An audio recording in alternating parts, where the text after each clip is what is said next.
Executive of Vice Chair of the Biblioteca Alexandria Solidarity Staff Union. From the trade unions perspective, what are the main demands of women in the workforce in the context of intersecting climate and inequality crisis? In your review, women, what is the role that trade unions can play to deliver on a care-led transition to a sustainable future? Thank you, Alejandra. Thank you, all the panelists, for your remarkable contribution. Hello, everyone. Thank you for your patience and thank you for squeezing in. In answer to your question,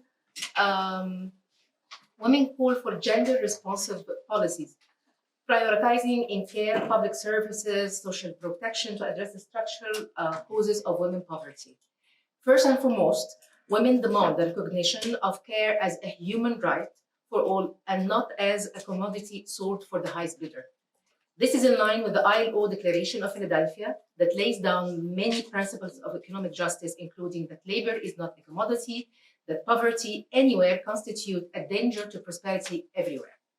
Women caregivers need to be statistically seen by policymakers and economists as a dominant economic model, measure the state economic performance and development solely by the GDP.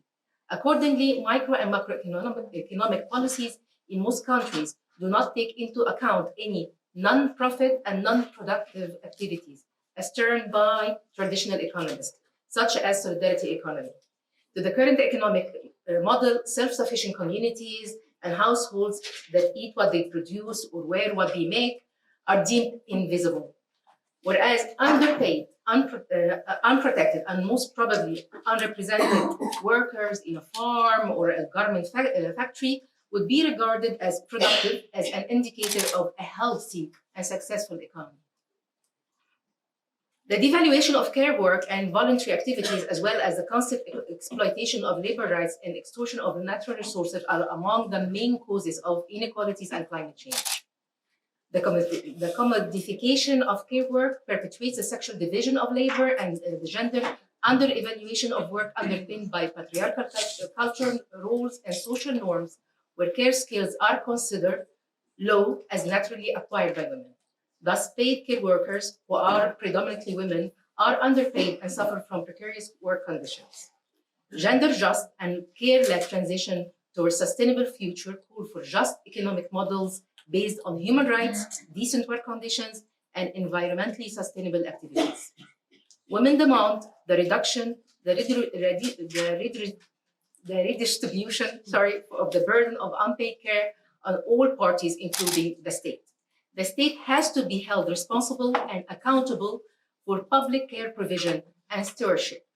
It must invest more in physical and social structure, reduce prices of resources like energy, food, water, to sustain the availability of family caregivers and to provide for quality care services.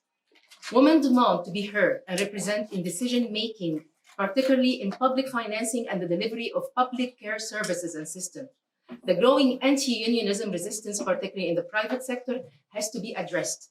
Trade unions advocate for the recognition of the vital role of the domestic workers and care workers in the social organization of care and the production of well-being. Trade unions have a long history advocating the care agenda. The Joint Manifesto for Rebuilding the Social Organization of Care, of which the PSI is part, is a human rights gender transformative manifesto that calls for the collective work too. We have the 5 R's here. Okay? Recognize the social economic value of care work, whether paid or unpaid, in informal and formal employment settings, and the human rights to care. Reward, remunerate, and represent care workers with professionalized work within the ILO decent work agenda. Reduce the burden of women in unpaid care work. Redistribute care within households among all workers, eliminating the sexual division of labor and between households and the states. And this is when it comes to the 5th R, reclaim the public nature of care services and restoring the primary duty and responsibility of the state to provide public care services, to develop care systems that transform gender relations and women's lives, financing the state investment capacity through fair and progressive taxation, and ensuring equal physical rights of nation status internationally. States are abandoning its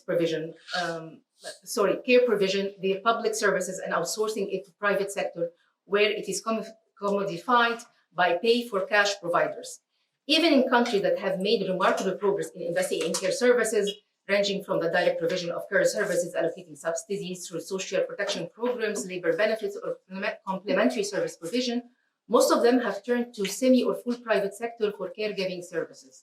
Reclaiming the public nature of care is a must, as the privatization of care again turns it into a commodity controlled by the rules of supply and demand and not a human right for all.